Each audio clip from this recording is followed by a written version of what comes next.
ভারতের প্রাক্তন প্রধানমন্ত্রী রাজীব গান্ধীর ৩৪তম মৃত্যুবার্ষিকী পালনের মধ্য দিয়ে শ্রদ্ধা জ্ঞাপন মন্তেশ্বরে।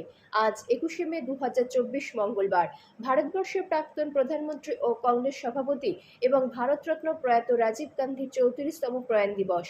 এই বিশেষ দিনটি স্মরণ করতে মন্তেশ্বর ব্লক কিষাণ কংগ্রেস কমিটির উদ্যোগে আজ মন্তেশ্বর বাজার সংলগ্ন এলাকায় রাজীব গান্ধীর বসানো প্রতিকৃতি মূর্তিতে মাল্যদানের মধ্য দিয়ে শ্রদ্ধাঞ্জলি জ্ঞাপন করা হয়। এই অনুষ্ঠানের মধ্য দিয়ে রাজীব গান্ধীর ভাবধারা ও চিন্তাধারাকে ভারতবর্ষের প্রত্যেক মানুষের মধ্যে ছড়িয়ে দেওয়ার মধ্য দিয়ে সম্প্রীতির বার্তা বহন করে।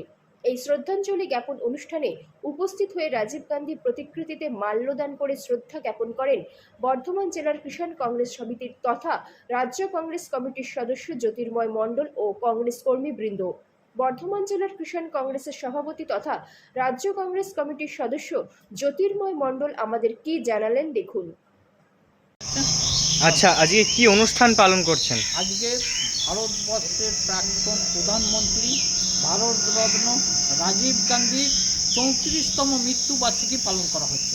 এই অনুষ্ঠানটি কোথায় পালন করা হচ্ছে? এই অনুষ্ঠানটি পালন করা হচ্ছে মন্তেশ্বর বাজার সংলগ্ন রাজীব গান্ধীর বসানো প্রতিকৃতি মূর্তির সামনে।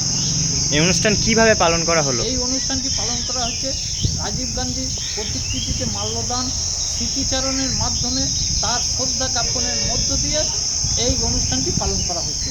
এর মাধ্যমে কি জানাতে চাইছেন? এর মাধ্যমে রাজীব গান্ধীর ভাবধারা, রাজীব গান্ধীর মূল্যবোধকে চারিদিকে ছড়িয়ে দেওয়া এবং সম্প্রীতি বার্তা দেওয়া হচ্ছে এর মাধ্যমে। আপনার নাম পরিচয়? আমার নাম জ্যোতির্ময় মণ্ডল, আমি বর্ধমান জেলা কিষাণ কংগ্রেসের সভাপতি তথা রাজ্য কংগ্রেস কমিটির সদস্য। জ্যোতির্ময় মণ্ডলের রিপোর্ট, সুন্দর বাংলা নিউজ।